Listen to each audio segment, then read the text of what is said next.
नमस्कार, मैं हूं तुषार और आप देख रहे हैं खबर 100। आइए रुख करते हैं आज की खबरों की ओर, पर उससे पहले एक नजर आज की हेडलाइंस पर।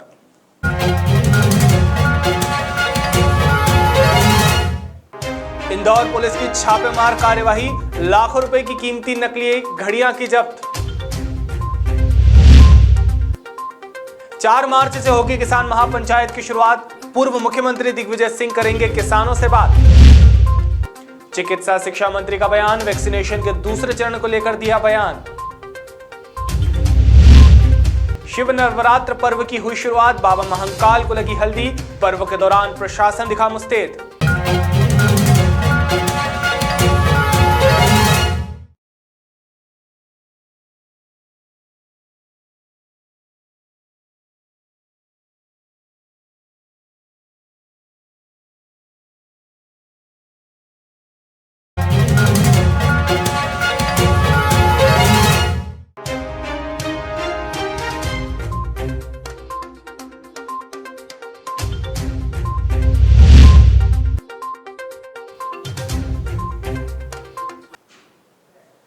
इंदौर की एमजी रोड पुलिस ने बड़ी कार्यवाही करते हुए क्षेत्र में 2 जगह छापा मारा है। दरअसल पुलिस ने जेल रोड और एक अन्य जगह पर कार्यवाही करते हुए दानिश अंसारी और अनिल तेजवानी को पकड़ा है। बता दें, दोनों ही बदमाश नामी कंपनियों की नकली घड़ियां बेचते थे। पुलिस को इनके पास से 1000 से ज्यादा घड़ियां मिली है, जिनकी कीमत 20 लाख रुपए से ज्यादा बताई जा रही है।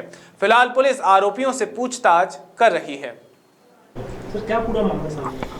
ये यूनाइटेड ओवरसीज़ ट्रेडमार्क कंपनी के वो हैं कंपनी के कर्मचारी दीपक श्रीवास्तव जी। उन्होंने थाने पर आकर सूचना दी है कि लोधी मोहल्ला एवं जेल रोड पर 2 प्रतिष्ठान हैं, जहां पर नामी कंपनियों की घड़ियों पर ओवरलैपिंग करके और उनके नाम बदल कर उनको बेचा जा रहा है, जिससे कंपनी का नाम बदनाम हो रहा है। उसके तहत हम लोगों ने थाने से उप निरीक्षक मस्कोले जी और उनकी टीम और एएसआई जामोद और उनकी टीम को 2 टीम बनाकर उनकी टीम के साथ भेजा, जहां पर जाकर रेड किया। दोनों प्रतिष्ठानों से करीब 700 साढ़े 700 से अधिक घड़ियां मिली, जिनकी कीमत 13 से 14 लाख रुपए के करीब आंकी गई है। और ये केसीओ और रेडो कंपनी के नामों को परिवर्तित कर घड़ियों पर से ये बेचा करते थे, और इन लोगों को मौके से गिरफ्तार कर थाने लाया गया है और इनसे और विस्तृत पूछताछ की जा रही है और कल इनको माननीय न्यायालय जुडिशियल रिमांड पर पेश किया जाएगा। सर, ये कहाँ से लाते थे? इसके संबंध में अभी इनसे पूछताछ की जा रही है और अभी अंडर इन्वेस्टिगेशन है। इंदौर के विभिन्न थाना क्षेत्रों में महिला अपराध को लगातार इजाफा देखने को मिल रहा है। इसी कड़ी में विजयनगर पुलिस ने एक युवक के खिलाफ केस दर्ज किया है और उसे गिरफ्तार भी किया है। दरअसल एक पीड़िता ने शिकायत की थी कि सतनाम नामक युवक उसके साथ एक कंपनी में काम करता था।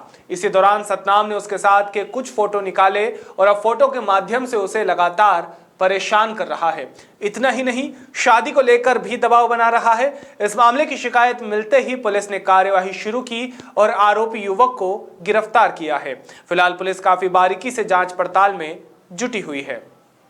एक युवती द्वारा कंप्लेंट की गई थी कि उसके कोई पीछा करता है और परेशान करता है। पहले उसके साथ में काम करता था, एक तरफा उसको पसंद करता है, वो शादी नहीं करना चाहती, पर उसके पीछे लग के जबरन शादी करता है और उसके जो फ़ोटो है वो अपलोड करने के लिए बोलता है और उसके जो घर वालों को फ़ोटो के बल पे धमका रहा था कि फ़ोटो बता दूंगा मैं, मेरे साथ शादी कर लेने तो तेरे को बदनाम कर दूंगा, ऐसी धमकी वगैरह दे रहा था। इस पर प्रकरण दर्ज किया गया है, आरोपी को गिरफ्तार किया गया है।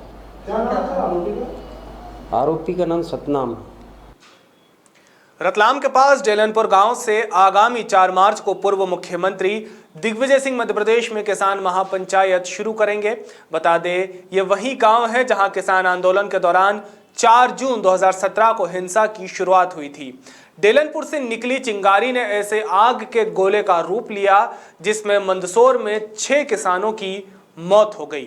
वहीं प्रदेश में सैकड़ों वाहन जल गए थे। अब स्थानीय नेता इस आयोजन को गैर राजनीतिक बताते हुए जोरों शोरों से तैयारियां कर रहे हैं।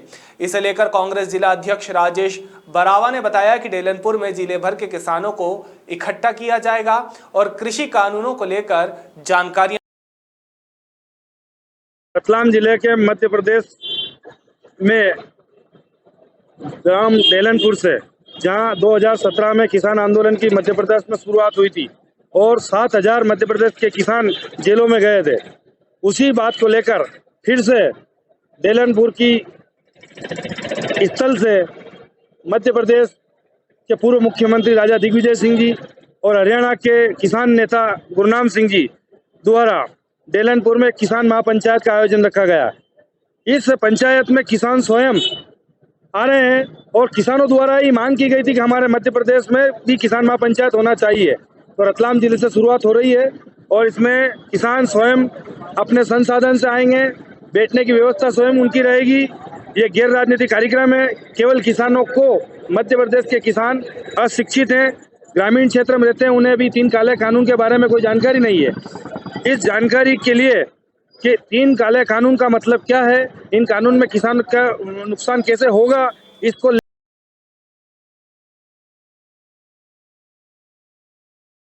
लेकर ये महापंचायत रखी है।